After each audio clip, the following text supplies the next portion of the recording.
Au commencement, il y a le chant. Il y a le chant de l'oiseau dans la nuit finissante. Ce matin encore. Le chant de l'oiseau dans la nuit annonce toujours une naissance à venir, celle de l'aube. Le chant de l'oiseau dans la nuit annonce toujours la naissance de la lumière. Et je me demande s'il en est ainsi depuis le début des temps. Je ne crois pas.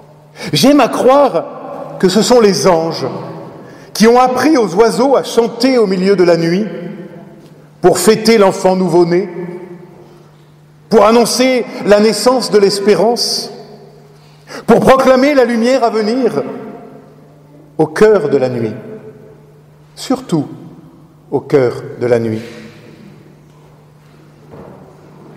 Les petits oiseaux, de ceux qui ne sèment ni ne moissonnent, de ceux dont l'Évangile nous dit qu'ils viennent faire leur nid aux branches du royaume, de tout petits oiseaux. Ce ne sont pas les grands, les gros, les aigles, ni même les corbeaux qui chantent au milieu de la nuit. Non, ce sont les petits, les tout petits même, rossignols, rouge-queue et autres. Si petits que souvent on ne les voit pas, et pourtant leurs voix emplissent la nuit de lumière. Ça, j'en suis sûr, c'est une leçon des anges. Ils sont forts pour donner à ce qu'il y a de plus fragile la mission de tout transformer, de tout illuminer. Je dis les anges, mais je pourrais tout aussi bien dire comme maître de chant Marie, Zacharie, Siméon. On l'a un peu vite oublié, en mettant tout cela dans des livres. Mais au commencement de l'Évangile, il y a des chants, ceux d'une femme, d'un homme, d'un vieillard. Mais tous, devant l'indicible qui survient, chantent.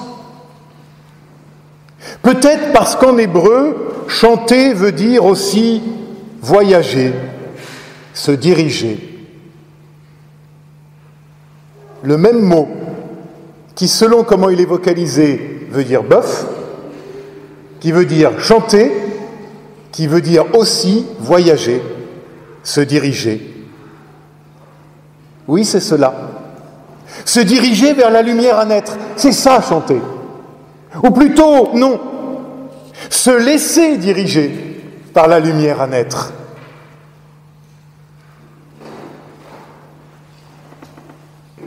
Et oui, ces mêmes 3 petites lettres, exactement les mêmes, pour dire bœuf, chanter, voyager. Incroyable, non? Un coup des anges, vous ne me l'enlèverez pas de la tête. Oui, chanter, louer pour illuminer la ténèbre, fût-elle la plus épaisse, surtout si elle est la plus épaisse. Et vous savez quoi? Les confinements et les couvre-feux ne peuvent rien contre le chant des oiseaux dans la nuit de Noël. Comme les masques n'empêcheront pas les yeux des enfants de briller. Dans cette attente de Noël qui est la nôtre, l'essentiel est bien là, préservé, intact, peut-être même encore plus précieux, encore plus palpable. Le chant de l'oiseau dans la nuit, qui proclame la lumière à naître en toi, en moi, en nous, pour que nous renaissions à notre tour dans la confiance et l'espérance. Chut, écoute, et puis à ton tour chante. Tu crois que tu ne le sais pas? Laisse l'oiseau de Noël te l'apprendre et tu feras resplendir la lumière. Amen.